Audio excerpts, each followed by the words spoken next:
Hey everyone, it's Tawney. As you can tell by the title of this video, we're going to be talking about something cool. This is a topic that I saw Smoky Glow do in a recent video, and I will link that video down below so you guys can check that out. But it is brands I've never tried, but I want to. And I only watched like the first couple minutes and I already had like a list written down. And then she kept talking about those same items. So then I was like, okay, hold on, we're going to pause this video, go do mine, and then I'll come back and rewatch hers later. So that's what we're doing today. I made a list of 10 items, 10 brands, but there is one more, but I have tried the brand, but I wanted to discuss in, further why I have that brand listed, since it's supposed to be brands I haven't tried, but I have tried this brand. So we're going to put that one at the end. But I wanted to start out with the brand Laura Mercier. Now, of course, I want to try the brand because they have their translucent setting powder. And I've heard really good things about that. Like, if you've been on YouTube, you know that everybody raves about that powder. They love that powder. Like, it's the best powder that ever came out and ever existed. Well, I've seen a lot of things come out from that brand other than the powder that have kind of been interesting to me. I mean, I've heard good things about the glow powder, which has been a little bit mixed. And I've heard good things about the pressed powder, but I've also heard that they have like a skin tint or some sort of foundation type of product, and it seemed really intriguing. I've always been like interested in the brand, and I kind of like the aesthetic of like the way they package their items and stuff. Like the packaging and like the colors and stuff just seems really interesting to me, but I've just never gotten around to trying the brand.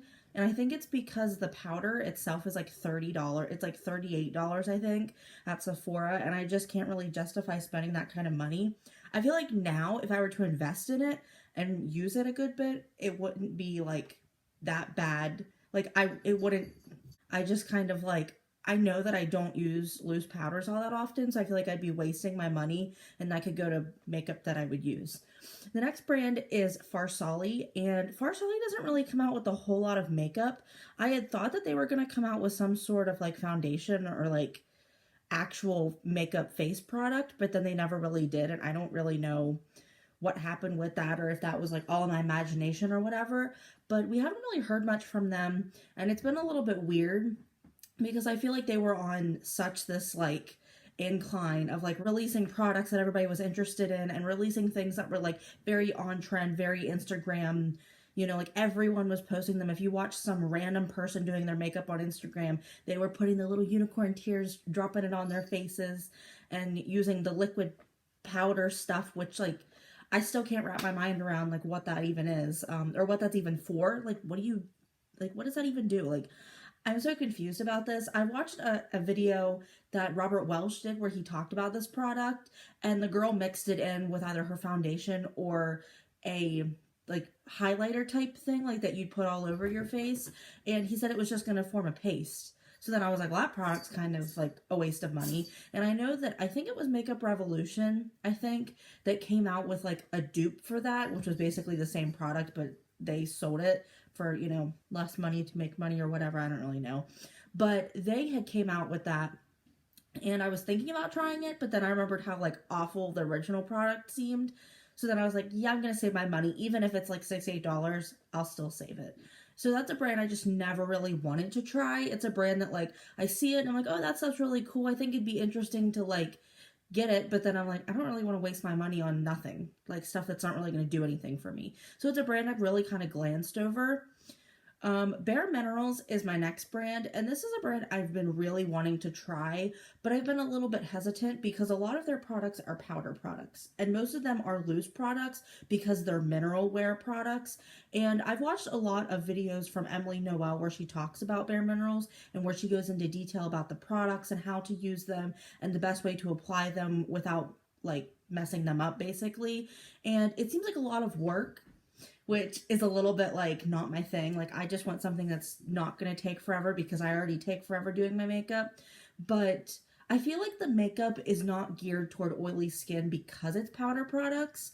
But I did recently try the L'Oreal Infallible Pressed Powder Foundation, and I've been really liking it. So it might be something worth trying for me now that I've been like dabbling in pressed powders and like powder foundations.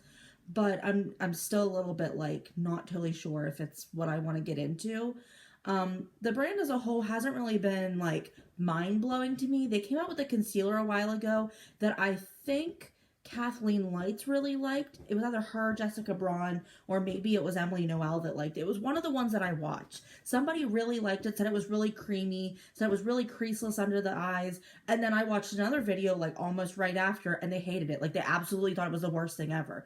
But I feel like it might be one of the products that is better for dry skin versus oily skin, because most of the people I watch on YouTube have dry skin and they have like dry skin. They don't even have just dry skin.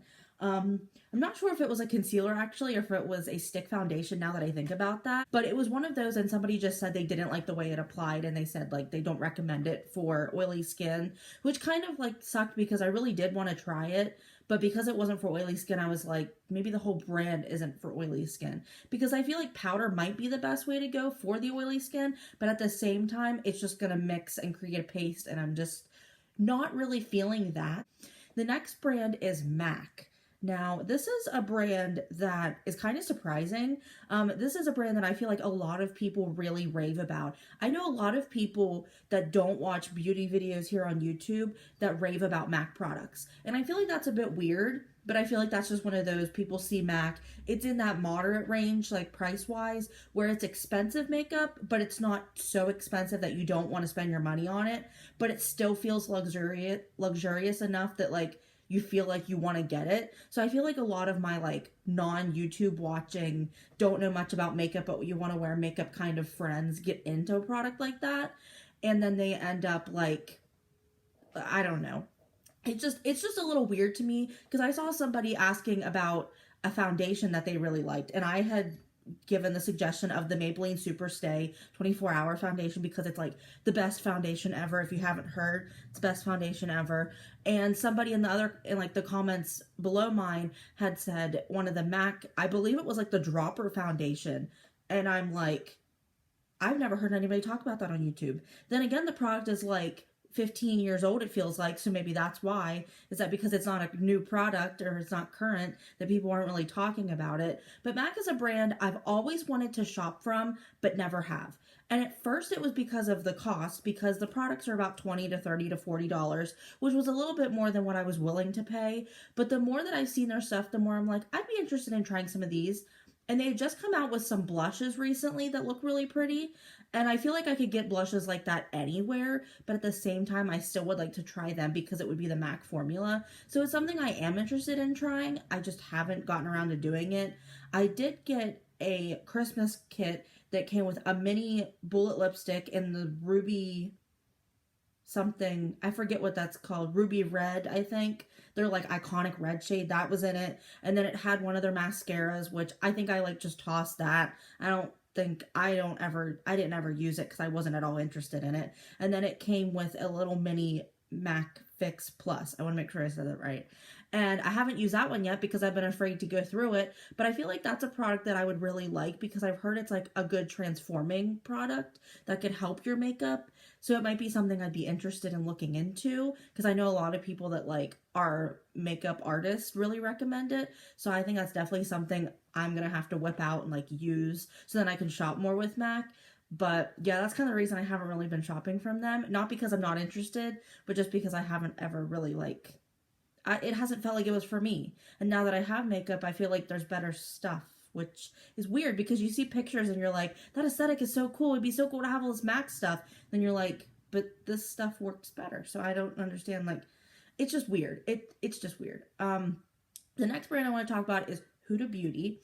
Now, this is an Instagram brand. And I say that because this makeup was made by Huda, who is an Instagram influencer for Instagram, basically. All of their makeup, it's very intense, I feel like. So I feel like it looks really good on camera, but maybe not so good in person. I always wanted to try the foundation, the very first original matte foundation that came out, because I felt like it was so full coverage, so mattifying, that it was like the perfect foundation for me.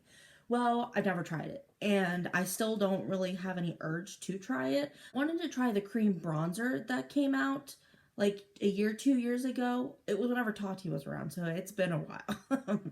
I feel so bad. But I wanted to try that, but then it also kind of looked crappy, like the packaging looked stupid. So then I was like not really gravitating towards it. And like the more I look at the products, the less interested I am in trying it. So that's kind of a brand that I probably wouldn't ever look into unless I got it on sale or somebody gave it to me. Next brand is Juice Beauty, and this is one that I don't feel like most people talk about often. It's a brand sold at Ulta, and it is over in the expensive section when you go into Ulta, not the cheap section, but it's along the lines of like Pure and Laura Geller and like brands like that. I feel like it gets sectioned off with those, and also Cover FX, it gets put in with that as well. So I feel like the brand is like in that moderate range that's like 20 to 30, sometimes $40 for their items. And I know that Samantha Ravindall really likes the brand. I've heard her talk about it a couple times. So I'm not totally sure if the brand is like a light coverage cream product based kind of a brand, because that's the type of thing she's interested in, or if they have more like full coverage items. I haven't really done a whole lot of research into them, but they are a brand that I would be interested in looking into and seeing like what type of products might be interesting to me. Another one that is like the same way as as Juice Beauty is First Aid Beauty. This one is sold at Sephora. I don't think it is sold at Ulta. I'm not really sure. I know a lot of people like the avocado something concealer, and I thought about trying it, but it was like $28, and there was like 10 other concealers that were all around that same price range at the same time, and I don't think I even picked up any of them. But I was just so overwhelmed that I was like, no, I don't want to spend that much money on a concealer because I don't really feel like I'd be getting my money's worth. Now, like an eyeshadow or a foundation, maybe, because those are like my favorite steps of makeup. But with the concealer, I just kind of was a little bit like hesitant. But I know they have a lot of really nice skincare products. I'm not sure if they're Hyram approved, but I know that they sell a lot of them and they always seem kind of interesting. But again, they look like they sell a lot of like moisturizing products geared more towards dry skin. And I have very oily skin, somewhat like dry spots here and there. So I guess I would have oily combination, but most of the time it's oily skin. So I kind of feel like the brand's not really geared toward me, and that's kind of why I've never tried it. Another brand I haven't tried because I felt like it really wasn't geared toward me is Nude Sticks, mainly because they have cream products. And I know that might be some people's thing, but that's really not my thing. I buy cream products and then they just sit and they go bad. So it's just kind of a waste for me to look into the brand. But I have been really interested in their items. I've really been wanting to try them. I just never have because I just don't like cream products. And that's just a personal choice. It's not because the brand sucks or because there's anything wrong with them. It's just, it's not what I'm interested in. Another brand I've wanted to try is YSL. And the main reason I have not tried this brand is because they're hecka expensive. As far as I know, their products are $40, $50, $60, getting into the like almost hundreds. And I cannot justify spending that much money just because the brand is like luxury. Like, I'm sorry, I cannot do that. It just, I think it'd be really cool to have makeup from a brand I can't pronounce the name of, which is why I abbreviate it to YSL. But I really wanted to try them and their products because I feel like they have a lot of really interesting stuff, but they're just so, this is too expensive. And not that I'm broke, but I just don't want to spend my money on something like that when I can get 2, 3 items for the price of one from YSL. Why would I just get one? Like, it just, to me, seems like common sense. And the last brand that I haven't tried is COSSIS. And I really wanted to try it when they came out with that foundation skin tint thing that like it went on white and then meshed in with your skin. I really wanted to try that to see how it worked and like what the hype was. But for me, I kind of need coverage, and that seems like a product that wouldn't provide the coverage. So it might not really be something for me, but that would be for me to try and then figure out for myself.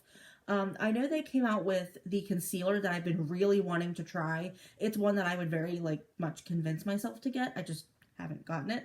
I think if I saw it in person, I would pick it up and immediately buy it. That's just kind of the product that it is. I really like the aesthetic of the brand. I was looking at the concealer earlier today when I was looking up brands and like trying to get the name of this brand. And the concealer, the top part where you hold it, where you put the little doe foot thing, it was like a lime green, and I really like their logo and like the way that it is, like the font, it just looks really nice. It just like screams to me like this is perfect, but I just haven't tried the brand, and I'd be very much interested in trying them. I just haven't gotten around to doing it. And then the last one I want to talk about is Clinique. And the reason I have this as like a bonus one is because I have tried it. I have one of the cheek pops. I have it in Melon Pop, and I really wanted to like it when I bought it. I really liked the way it swatched. I really liked all the shades they had, but I was like, well, if it's 20 some dollars, I'll pick one and then I'll like it. And if I want to get another shade, I can go for it. But most of the time I have like the shades that I like, and that's just what I gravitate toward. I don't need a whole collection from the same brand, especially whenever Rimmel sells them for like $4 at Walmart and they work fantastic. So I bought this Cheek Pop blush and I put it on my face and it did nothing. I was like, where's my blush? So I dug in a little bit more, packed it on. Where's my blush? Dug in a little bit more, packed it on, and didn't really see much. Like there was like a little bit, but it really wasn't much of anything. And I was really disappointed in it because I spent all that money. I think it was like $25, which doesn't seem like much, but when you're used to spending like $5 to $10, $25 is kind of like, it needs to work for what you're paying for it. So I was a little bit disappointed that I didn't really get out of it what I was expecting to. I was a little bit let down, and that's kind of the reason I haven't wanted to try from them any further. Plus, I also feel like a lot of their products are very like skincare-esque. So they're meant to like help your skin, kind of like Neutrogena, and I've never been interested in Neutrogena either. So I just kind of have like strayed away from them. I'd be interested in trying Clinique's like skin products and like their skincare line, but at the same time, like I'm just, the more I feel like if I tried anything else and it didn't work for me, I'd immediately like push the brand away and like never use them again, never look into them, never be interested in their stuff. And that's kind of disappointing because I want to support the brand. Like if I'm interested in you and I want to shell out the money for you, it would kind of suck that like previous products have like convinced me not to, you know? So yeah, those are 10/11 brands that I have never tried, but I want to. If you guys like this video, don't forget to like, share, and subscribe. Ring that notification bell down below so you get notified when I upload. And comment down below brands that you've never tried but you'd like to. Or if you would like to discuss anything from the brands that I talked about that you would recommend to me that would convince me to try them, definitely let me know down below. I'd be very interested in trying your suggestions and seeing which brands I liked off of those suggestions.